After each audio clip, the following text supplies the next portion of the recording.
Ons genadige liefdevolle Vader, skepper van ons lewens en meester van hierdie dag, Here, wil ek U vra dat U vir ons asseblief beskerming en engele sal stuur. Here, ons staan op heilige grond en ek vra dat ek nie gesien sal word nie, maar dat U deur my sal spreek. Nie my gedagtes nie, maar U sinne, nie my woorde nie, maar U sinne. Dit bid ek in die groot naam van wille. Amen.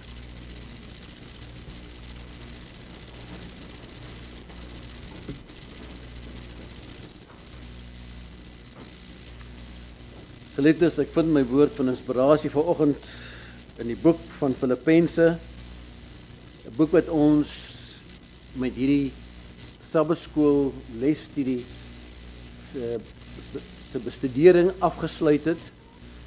En daarom wil ek graag ook na Paulus gaan kyk met my boodskap vanoggend, en ek kyk daar na die hoofstuk 1 in Filippense, hoofstuk 1, en ek lees vir u daarso die eerste 6 verse. Filippense 1, verse 1. Paulus en Timotheus, diensknegte van Jesus Christus, aan al die heiliges in Christus Jesus, wat in Filippi is, saam met die opsieners en diakens. Genade vir julle, vers 2, en vrede vir God ons Vader en die Here Jesus Christus. Ek dank my God, vers 3, elke maal as ek aan julle dink, en ek bid altyd, in vers 4, vir al my gebede vir julle met blydskap. En dan vers 5, oor julle gemeenskap aan die evangelie van die dag van nou af tot toe. En dan vers 6 eindig hy met hierdie boodskap, omdat ek juis hierop vertrou, dat hy wat 'n goeie werk in julle begin het, dit sal volëindig tot op die dag van Jesus Christus. Mag die Here, die lees ons sy woord, seën tot ons harte vanoggend. Amen. Ons wil almal van u verwelkom hierso vanoggend by ons erediens. Mag u 'n geseënde dag hê. Om ons diens te begin, lied 464. Ons sal vra dat die van ewig kan kniel, dat ons almal sal kniel vir die woordgebed.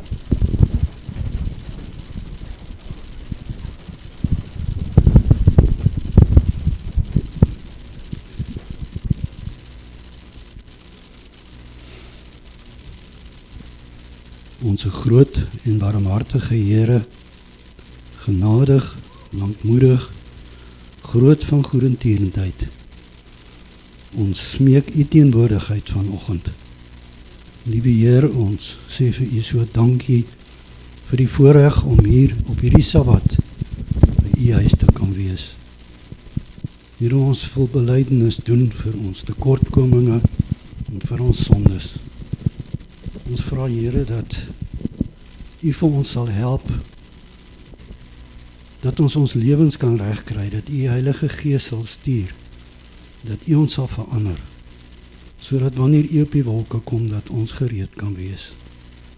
Ja, Here, ons het u Heilige Gees nodig, om vir ons die krag ook te gee, om uit te gaan en die werk te kan doen, wat ons nog moet doen. Lei ons, Here, en gee vir ons daardie krag. Ons bid vanoggend, Here, vir Willowmore, en vir omgewing, en ons vra dat u ook hierso genadig sal wees. En Here, wanneer ons sal uitgaan met die boeke wat ons gaan uitdeel, vra ons dat u vir ons sal seën en dat u die mense so lank sal voorberei, sodat wanneer ons daar kom, dat ons met hulle kan praat. Help ons, Here, om die regte woorde te gebruik in hierdie saak, want dit is so 'n belangrike saak. Ons dink, Here, aan ons kinders, ons dink aan ons jeug, en ons vra dat u met hulle sal wees. Here, want die duiwel probeer sy beste om u kinders weg te kry by u kerk. Ons bid vanoggend ook dat u 'n laar sal trek om hierdie kerk, dat die engele ons sal oppas en beskerm, en dat die Heilige Gees saam met ons sal wees. Ons bid vir ons leraar wat vir ons die boodskap gaan bring. Here, wil u deur hom praat tot ons. En ons bid dat u ons harte sal open, ons verstande helder sal maak, dat ons kan inneem wat u vir ons sê. Ons sê vir u so dankie daarvoor, en ons bid dit alles in die naam van Koning Jesus. Amen. Kom ons sluit net die oë. Ons Hemelse Vader, baie dankie vir die voorreg dat ons nog kan gee. Ons vra dat u dit sal gebruik tot eer en verheerliking van u werk.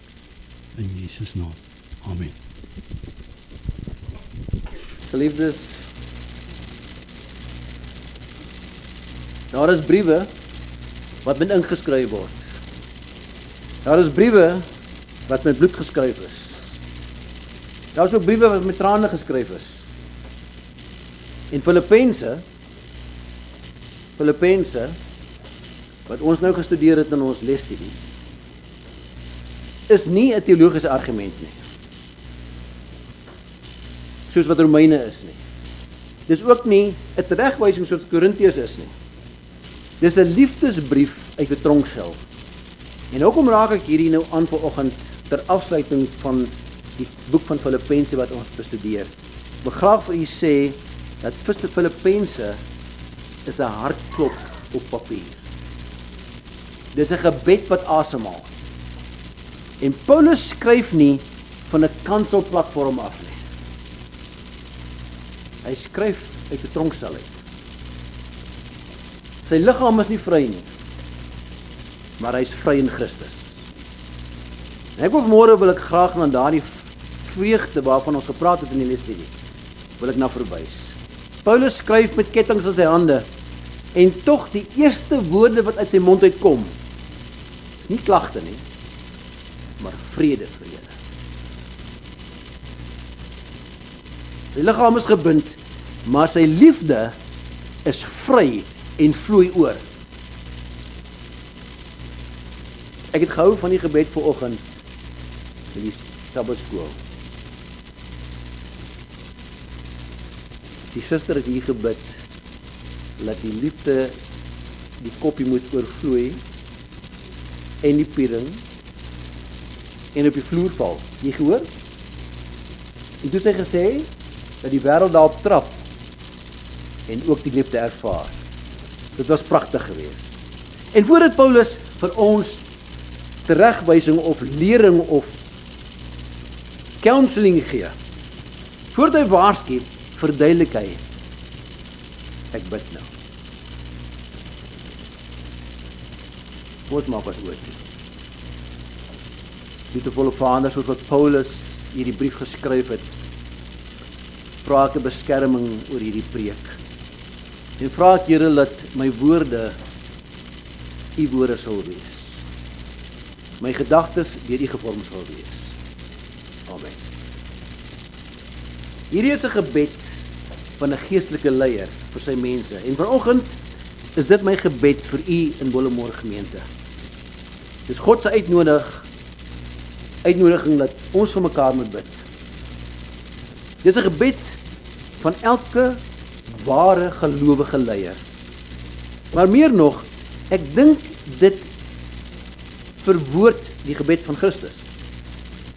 Filippense 1 vers 1 tot 11 sê, en Paulus en Timoteus, diensknegte van Jesus Christus, en al die heiliges in Christus, Jesus wat in Filippi is, saam met die opsieners en diakens, nou moet jy luister, Bullemore, genade vir julle en vrede van ons Jesus Christus Vader en die Here Jesus Christus. Paulus se liefde vir Filippense was die vrug van sy gevangenskap. Dis die heuningkoek van sy gevangenskap. Vrede vir God, genade vir julle en vrede. Nie vrede omdat alles reg is nie. Luister mooi, geliefdes, dis vrede ten spyte van alles wat verkeerd is.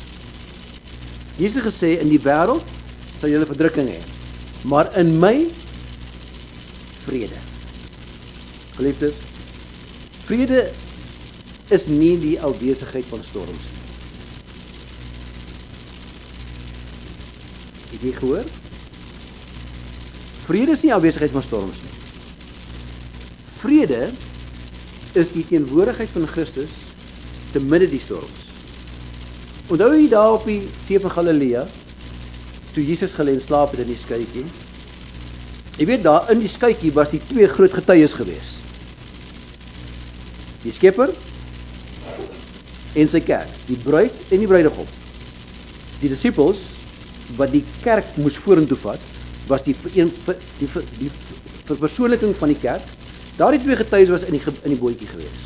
So as Satan het reg gekry om daai bootjie om te keer, en die twee getuies om te bring, so ek en u vandag nie gewees het nie. Besef jy dit? As Satan deur die elemente dit reg gekry het. Maar dit was Satan. Want toe Jesus opstaan, het Jesus nie sy skepping bestraf nie. Wie het hy bestraf? Satan bestraf. Hy het vir Satan gesê, peace, be still. Wees stil. Want Satan het die elemente gebruik op daai oomblik om te kyk of hy Jesus in die boek kon ombring. En hy staan op en hy sê vrede. En die elemente gaan lê. Vrede is nie die afwesigheid van storms nie, vriende. Vrede is te midde die storms Christus in jou bootjie. En wanneer God se vrede in my woon en in u woon, dan word ons draers van daai vrede. Ons word kanale van daai vrede. Jy het vanoggend dat jy so mooi daarna verwys. Wat het die wêreld as hulle nie hoop het nie? Hier sit ons met die hoop, met die vrede te midde die storms. Glo my, die storms gaan nie ophou nie. Dit gaan erger word. Die wêreld is deurmekaar. Daar is niks en dit gaan nie beter raak nie. Weet ons praat van beter dae, daar gaan nie beter dae wees nie. Dit raak slegter en slegter en slegter en die profeseë word vervul by die dag. Ellen G. White sê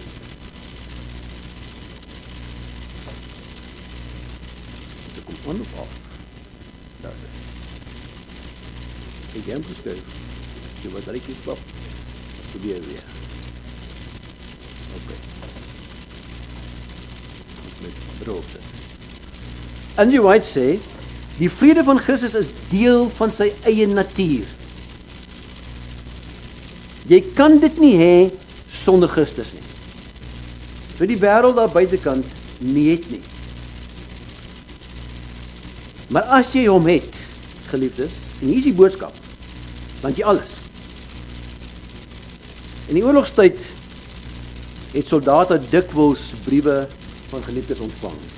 Ek weet toe ek in die army was, jy weet as daai pakkie van my ma afgekom het, dan was almal in die tent was jou vriend. Hulle het soos asvoels rondom daai pakkie gesit. En jy weet, die vrygewige persoon wat ek is, het baie min van daai pakkie eintlik vir myself gehad. So wanneer daai briewe gekom het van die geliefdes af, het baie van die soldate daai briewe hier naby die hart gesit. Nou, dis nie lekker op die linies nie, glo my. Daar reg waar die koers oor jou kop het, oor jou kop gaan. Dis nie lekker daar nie. Dis stof, dis modder.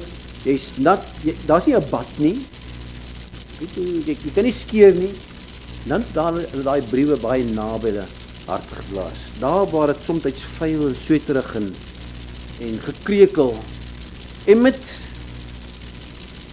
die vraag van hoekom jy daardie brief so naby hier.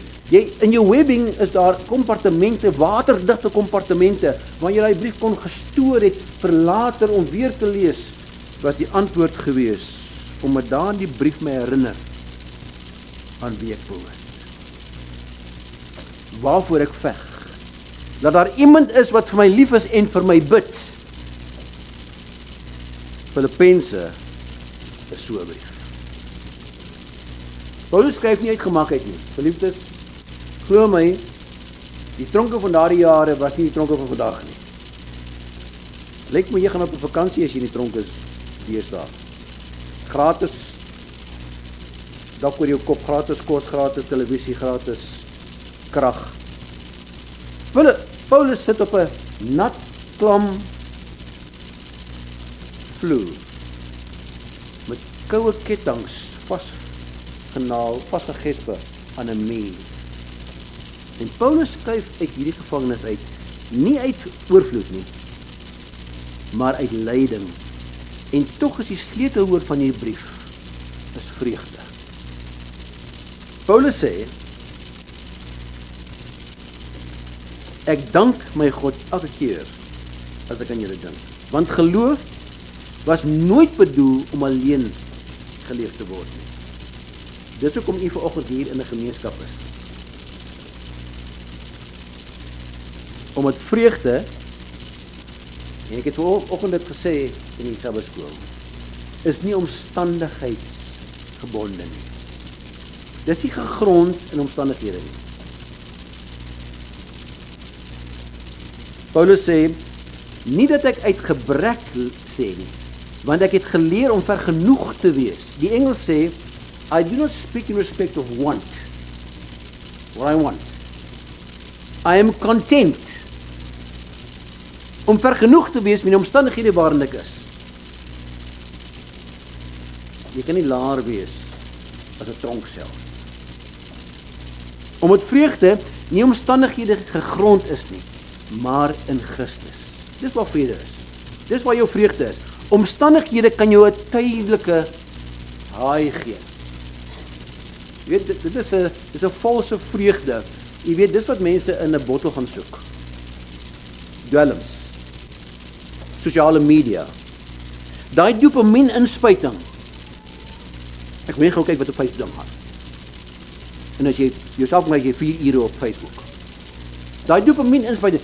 Dis wat dwelms en drank jou gee. Daai tydelike omstandighede hoogte. En as dit uitgewerk is, of ek die foon neergesit het, dan is ek in 'n lou. Onmiddellik. Dan is ek terug in daardie omstandighede gat. Ware vreugde is nie omstandighede gegrond nie. Dit is gegrond in 'n verhouding met Christus. Filippense 1 vers 1 en 2 sê, genade vir julle en vrede van God, ons Vader en die Here Jesus Christus. Paulus begin met dit wat die diepste saak maak. Vrede. En dis nie in sy tyd Romeinse vrede nie. Jy weet daar nie van, ek is nie gebonde in 'n tronksel nie, ek dra swaard, ek is deel van die omgewing. Dis nie politieke vrede nie, glo my. Daar's nie vrede in politiek nie. Dis ook nie emosionele stilte nie. Dis vrede van God. Hier is die Bybelse grondslag. Jesus sê self, dit het ek vir julle gesê, sodat julle my vrede kan hê. In die wêreld sal julle verdrukking hê. Maar hou goeie moed. Ek het die wêreld oorwin.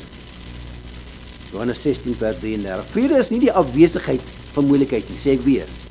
Dis die teenwoordigheid van Christus. Paulus het in tronk, maar sy hart is rustig. Want vrede, sê ek weer, is nie omstandigheidsgebonde nie. Dis verhoudingsgebonde. Ellen G. White skryf, niks bevorder gesondheid van liggaam en siel soveel as 'n gees van dankbaarheid en lof nie. Ek sê weer, niks bevorder gesondheid. Sy praat van fisiese gesondheid. En dan sê sy van liggaam en siel, geestelike gesondheid, soveel as 'n gees van dankbaarheid nie. En verder sê sy ook, die vrede van Christus is nie iets wat hy afsonderlik van homself gee nie. Dis deel van sy eie natuur. Ek dink dis waar ek wil wees. En as jy Jesus het, het jy vrede. En as jy hom nie het nie, wel, soek hom vandag. Soek hom vandag. As ontvangers van vrede, word ons dan kanale en draers van daardie vrede. Waarom kyk die wêreld na hierdie klein groepie mense na hulle gesondheidsboodskap? Want hulle leef 11 jaar langer as die normale mens. Jy weet hoekom, né? Jy weet hoekom leef Adventiste 11 jaar langer as ander mense. As jy al die Sabbatdae bymekaar tel, wat jy gehou het, tel dit 11 jaar bymekaar. En dis nie wat ons sê nie, dis wat National Geographic sê. Hulle leef 11 jaar langer. Dan word ons draer van daai vrede. Dus Paulus het uitdeel, so moet ons ook. Deur woorde van sagtheid, dade van geduld, verhoudings gevorm deur Christus, sal ons meer mense bereik vir die evangelie. Ellen G. White sê, Paulus sê actually,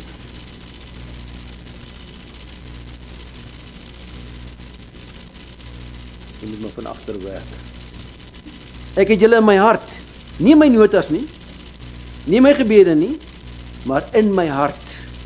En Filippense is nie net 'n brief nie, dis 'n liefdesbrief daar uit die tronksel. Ek sê weer, dis 'n hardkoop op papier, dis 'n gebed wat asemhaal. Jy weet, ons het nou 'n redelike droogte deur gegaan en ek is so dankbaar om te hoor dat jy dat reën ontvang het. Ons het daar in Port Elizabeth ook 'n bietjie reën ontvang, maar die aarde is droog. Maar jy sien, wanneer so 'n plaasdam net water ontvang, wat gebeur met daai plaasdam? Hy word modderig. 'n Dam wat net ontvang, wat nooit uitgee nie, landerye nat maak nie. 'n Dam wat net ontvang, uiteindelik word 'n modderdam, vol muskiete. 'n Rivier wat nie vloei nie, is 'n broeiplek vir muskiete. Spreekwoordelike muskiete. Geliefdes, 'n toehand kan nie ontvang nie. Ons kan nie net ontvang, opgaar nie. Ons moet gee. Lewe kom alleenlik as ons gee. Die plante word alleenlik benat, die saadjies word alleenlik benat, wat geplant is, as ons gee. Filippense 1 vers 3 tot 6 sê, ek dank my God elke keer as ek aan julle dink, oor julle gemeenskap aan die evangelie van die eerste dag, vanaf tot nou toe. Die woord gemeenskap, daardie woordjie gemeenskap, is koinonia in die Griekse taal. Nou as jy daardie woordjie gaan navors in die Griekse taal, die oorspronklike Griekse taal, dan is dit nie net gesellig nie, maar saam deel in sending. Dis wat dit beteken. Gemeenskap is saam deel in sending. Christendom is nie bedoel om alleen geleef te word nie. Ek lees weer daar Prediker 4 vers 9. 2 is beter as 1, want hulle het 'n goeie beloning vir hulle arbeid. Geliefdes, geloof is nie gemaak om alleen te leef nie. En hier is die waarskuwing. Luister mooi. Hier is 'n waarskuwing. Luister mooi. Koue formele godsdiens sal nooit siele red nie.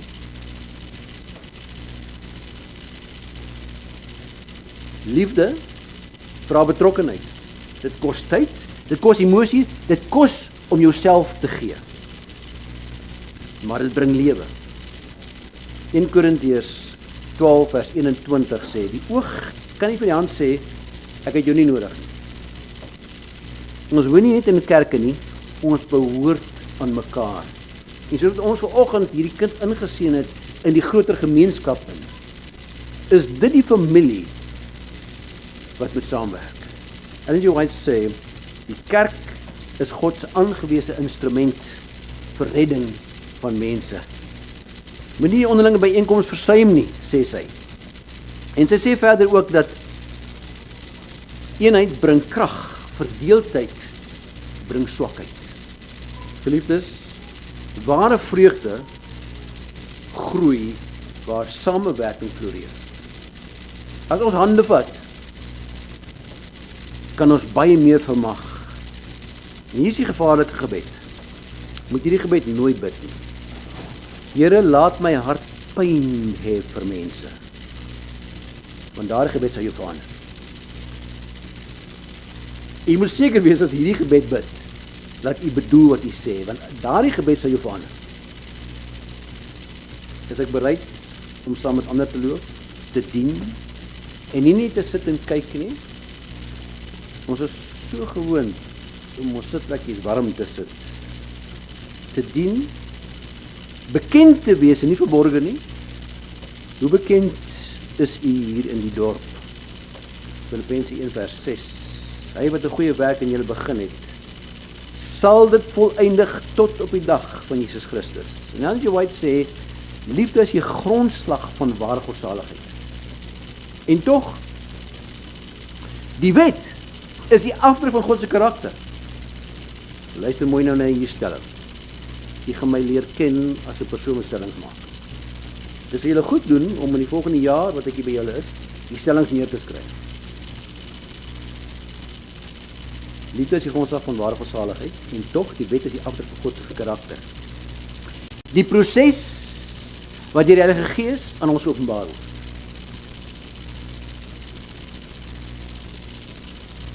Het jy daai gekry? Luister man. Liefde is die grondslag van ware godsaligheid. En tog, die wet is die afdruk van God se karakter. Die proses wat deur die Heilige Gees aan ons geopenbaar word. So God se karakter kan alleenlik aan u geopenbaar word deur die Heilige Gees. Weet jy dit? Sou jy sê die Heilige Gees is belangrik? Sou jy sê? Sonder die Heilige Gees kan ons die karakter van God nie verstaan nie. 1 Korintiërs 2 vers 14 sê, ons het die Heilige Gees nodig, want Paulus sê, maar die natuurlike mens neem nie die dinge van die Gees van God aan nie. Omdat dit geestelik geoordeel word. Die natuurlike mens neem die dinge van die Gees van God nie aan nie. Dit is nie in ons natuur. Wat is ons natuur? Sondig. Ons natuur is sondig. Liefde kanselleer nie die gehoorsaamheid nie. Liefde vervul dit.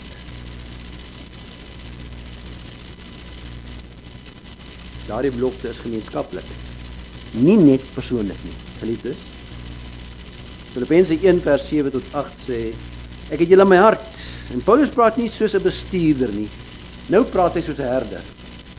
Jy weet, ek het my bediening begin, direk na ek 28 jaar in die koöperatiewe wêreld was, besigheid bestuur het. En ek het gedink, het sal goed wees as ek die kerk kan bestuur. En ek was baie goed daarmee. Maar ek het nie baie siedig gewen. Ek praat vir u vanoggend, ek het my ikoon in die Bybel verander. Petrus was my ikoon gewees. Ek was 'n Petrus gewees in die begin. Jy weet, vinnig gepraat met my gedagtes, my lippe gelei het.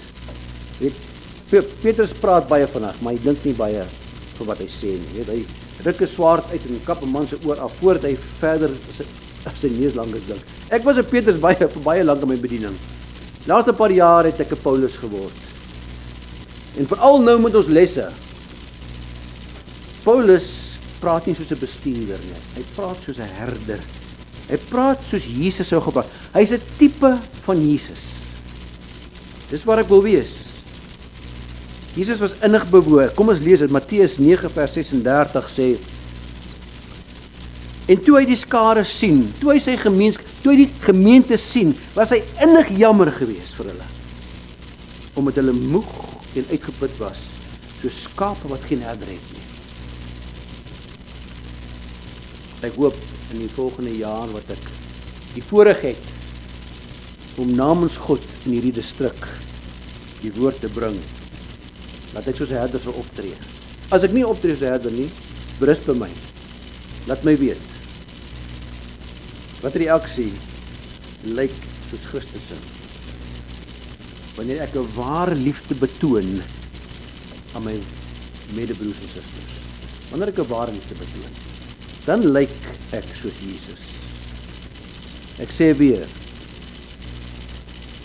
koue formele godsdiens sal nooit siele red nie.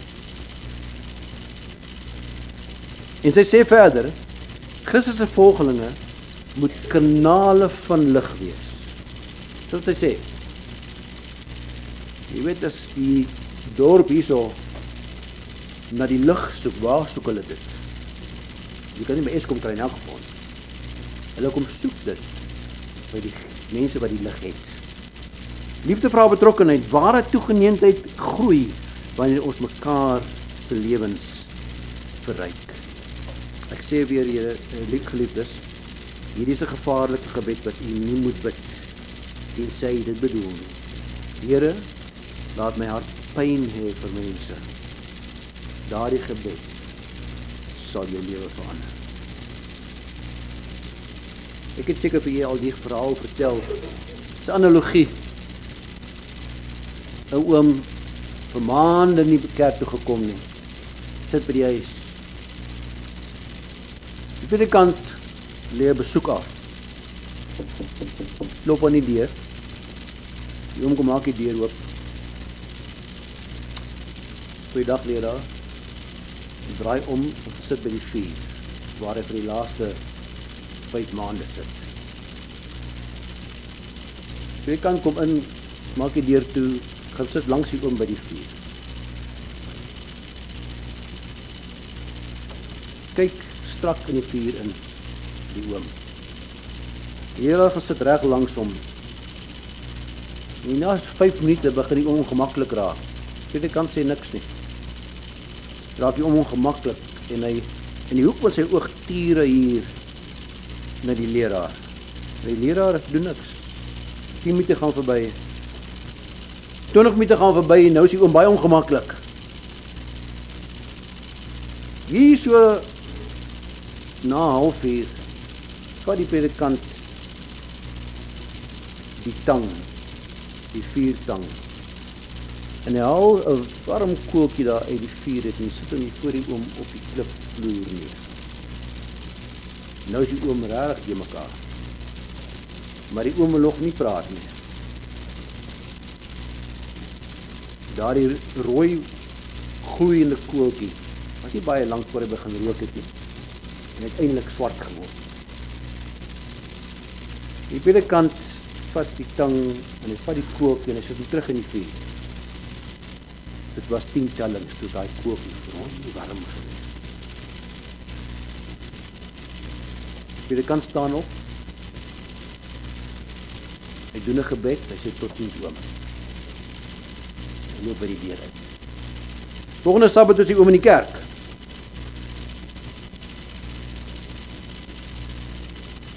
Filippense 1 vers 9. Hierdie gebed is nie sentimenteel nie. Dis veranderend. Dis liefde wat groei in kennis uit waarheid, in onderskeidingsvermoë deur insig, in heiligheid as gevolg van gehoorsaamheid, 'n vrug saam met sending. Ware liefde is nie blind nie. Dit sien duidelik en helder. Jy sien, genade en wet loop saam. En hier is wat Ellen G. White skryf daar rondom. Sy sê, liefde is die grondslag van alle ware godsaligheid. Hoor jy wat sê sy? Liefde is die grondslag van alle ware godsaligheid. Want jy sien, what would Jesus have done? Sy sê ook, dat die wet van God is die afdruk van sy karakter. Wat ons gesê net nou? Die proses wat deur die Heilige Gees aan ons geopenbaar word. Wanneer liefde oorvloedig is, leer ons nie net om die goeie te kies nie, maar om te kies wat God die meeste verheerlik. Die vraag is nie, wat is die goeie nie? Die vraag is, want ons onderskeidingsvermoë is verward in hierdie wêreld. Verward. Ons moet vra, wat verheerlik God? What would Jesus have done? En die jong mense het hierdie bandjie wat jy al gesien het, hulle die bandjie wat hulle dra. Wat sê dit daar? What would Jesus have done? What would Jesus do? It's 'n acronym vir ietsie. Kort, ja. Wat sou jy... Die vraag is, en hiermee gaan ek afsluit. Hierdie is nie Paulus se gebed nie, geliefdes. Dis Christus se gebed. Vrede geanker in Jesus. Vrede geanker in Jesus. Vreugde gevind in vennootskap. Toegeneentheid gevorm deur deernis. Liefde wat oorvloei in gehoorsaamheid. Hoekom het Jesus dan nog nie gekom nie? Het u al die vraag gevra? Hoekom het Jesus nog nie gekom nie? Hier is die antwoord. Wanneer die karakter van Christus volkome in sy volk weerspieël word, o ja, die werk van die Heilige Gees, né? Dan sal hy kom om hulle as sy eie op te eis. Dis hoekom Jesus nog gekom het, hè? Maar die karakter van Christus is nog nie in sy kinders. teenwoordig nie. Natuurlik, die datum is vas wat hy gaan kom, né? Die datum is vas. Jy moet dit onthou. Ek bid, jy moet maar skui blaas of so, weet nie, batterytjies en pap. Dat is ek. En dit bid ek, Paulus, dat julle liefde nog meer en meer oorvloedig sal word in die kennis van alle insig. Geliefdes, as jy Christus se karakter ken, wat in die wet weerspieël word, sal jy doen wat Christus wil hê. En daarom sal ons kanale van lig word vir 'n donker wêreld. Dit gaan nog donkerder word daar buite. En dis nie om het Eskom load shedding nie. Dis omdat die wêreld nie die vrede het wat ons het nie. Die hoop wat ons het nie. Dat binnekort is daar 'n beter wêreld vir ons wag. 'n Wêreld wat geen pyn, geen lyding, geen dood meer sal smaak nie. Amen.